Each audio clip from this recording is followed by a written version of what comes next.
So the big story towards the end of last week had to do with the city's idea, the mayor speaking out about a plan to pedestrianize two particular sections of downtown on Sainte Catherine Street, and it's drawn a lot of very negative reaction. The only positive reaction I think that I saw at all was at Concordia University. That I think they got Graham Carr to say, well, this would be great for Concordia, but consider Concordia doesn't have a downtown campus, right? It's a city university, unlike McGill. So I guess they'd be happy to have any space they can. But the big issue here concerns downtown and the fact that, as we found out, speaking to Michel Leblanc from the Chamber of Commerce, speaking to a couple of business people as well, none of them say they were consulted. And the mayor at her press conference, this is my favorite line, when this was brought up, she said, well, I'm sorry, if they feel they weren't consulted, I'm sorry. To which I said, wait a sec. You can't feel like you've been consulted. Either you have been or you haven't been. And in the case of people we heard from, including, by the way, Serge Sasseville, that's his district, Peter McGill downtown, he wasn't consulted. So we're trying to find out what's going on here. And Glenn Castanheira, who is the executive director of the Downtown Merchants Association, or Montreal Centre-Ville, also one of those calling out the mayor and Projet Montréal for not having taken the time, made the effort to consult people who are as much affected by this as people who live downtown. Those are the business owners who operate downtown. Glenn's on the line. Glenn, thanks for taking the time today. Pleasure. Thanks for having me. By the way, congratulations on your new baby. Thank you Just wanted very to mention much. that. I know you've been crazy. So please forgive me if I lose a few words here and there. The nights are short. Perfectly understandable. So let's talk about this. Ordinarily, more often than not, I think, you're there supporting the city and what the city is doing. This time, though, it seems a complete reversal from everyone we've talked to. Why? I'm still scratching my head around this. It's important to say that we do have a very constructive relationship with the city, with the mayor's office and their services. We speak on a weekly basis, and when they want to do projects, we're always in solution mode, and we talk and we say, okay, you want to do X, we're going to tell you how to get there in a successful way as to be positive, to have a positive impact on businesses. And to that point, Aaron, we're normally very favorable to pedestrian projects. When they're done properly, we know the winning combinations, just like in the Quartier des Spectacles, where we've helped to create the only permanent pedestrian street on Sainte Catherine Street right now, which is Quartier des Spectacles since 2021. We're first-hand leaders on that file. So where we're very surprised here is the approach that was used, and which, again, to this day, I cannot explain. Again, we speak on a weekly basis, and yet we found out about this announcement the day of, and we had no idea they were going to make this announcement. We were not invited to this announcement. Mind you, I was home caring for my newborn child when my board calls me in panic saying, what the heck is this? What is going on?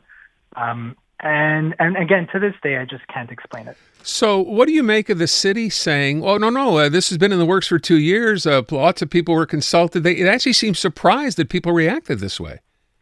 And I'm surprised that they're surprised. Look, we can argue about semantics about what consulting is. Fact is, so let's just, focus on facts, right? I'm a big fan of facts. Once you have those, everything else follows. Fact is that the project that was unveiled last week has never been presented to us. That's a fact. Okay, the final project that was unveiled last week was never presented to us, Montréal Centre-Ville. The Eaton Center only found out about the project the evening before the press conference. Ivanhoe Cambridge only found out about the project the evening before the press conference. Sport Expert only found out the day of. Ogilvy, Holt Renfrew only found out day of through the media. Simons was never consulted, and the city councilor, as you mentioned. So, again, unless it's a major conspiracy I'm not aware of, where we're all pretending we weren't consulted, I don't think there were consultations. So I will ask, and this is something Michel Leblanc said when I spoke to him on Friday, this idea of fluidity, and I know you've talked about this before as well.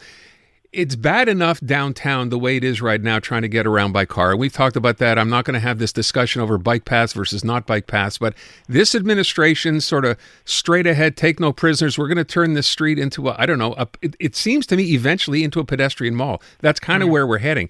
But in the case of Sainte Catherine Street in two separate spots, all this does is take whatever fluidity there was, it seems, and basically say, sorry, destroy it, find another way here. What possible sense could that make? Again, and I'm sorry to repeat myself, but since we don't have the details, it's really hard for us to make any sense of it.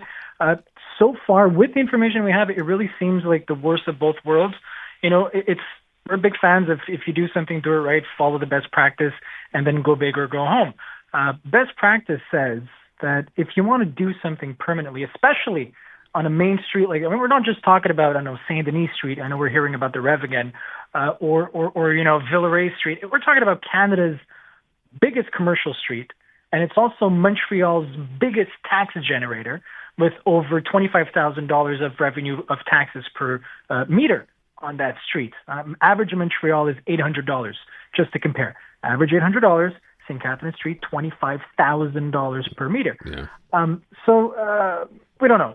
In our book, what I can say is what we do know that works. If I tell you, Aaron, New York City, I think we all know New York City. If you've been to the meat packing district, Times Square, or Flatiron District, they're all pedestrian now. They're all beautiful pedestrian plazas. All these projects were done very quickly because Mayor Bloomberg worked very closely with the businesses and they made it happen. And now it's an example to follow. They have over 70 pedestrian plazas. They do so by working together, testing it out, right? You do it a few weekends, a few summers, a few months. You tweak it, you adjust it, right? Because it's impossible to get it right the first time. There's always some tweaking to do. Well, you tweak it, you gather the data, you know what works, what doesn't, and then if it works, you make it pedestrian. And everybody wins. Everybody, including mayor's office. But here, no, we're not testing, we're not anything. It's straight ahead and, whatever. Just not worth talking to anybody at this point anymore. I don't understand why they wouldn't want to do this. Some people, Glenn, have this idea that now that Valérie Plante decided she's not going to run again, it's kind of like, man the torpedoes, we don't care what happens, we're just going straight ahead. Too bad. Is that the sense you get? Look, it's a very delicate question, but I'm going to be as straightforward as I can with you. I've worked with this administration for many, many years now in different functions. Ever since Madame Plante has made her announcement, it is true that we have all felt, many of us have felt, a major shift in the attitude of some of her team. Maybe it's just a coincidence, but I'm saying this, Aaron, also because I know them. We know them. We work together very closely. This is not, and there's what we hear, what happens behind closed doors and what we hear in the media. Let me say that despite what you hear in the media, behind closed door, we've almost always had a very constructive and proactive relationship. For the life of me, I can't explain what's happening or the approach that was used, other than a few individuals that are maybe trying to make a name for themselves, maybe trying to show that, hey, evil capitalists will not tell us what to do. Maybe. But that's not the relationship we have with this administration at all. So and I'm not sure that you can answer this question, but, beyond the fact that so much pushback has happened after this initial sort of announcement from the city, I've not heard anything else from the city. What happens going forward if you have all these merchants and all these people concerned about this plan? And by the way, to your point, and I think it's important that you brought that up, it's not simply saying, no, this is a terrible idea. It's simply saying, hey, if this is the idea you want to try, let's do that. Let's just try it out and see how it works. But we haven't heard the administration say anything about that. So what happens next?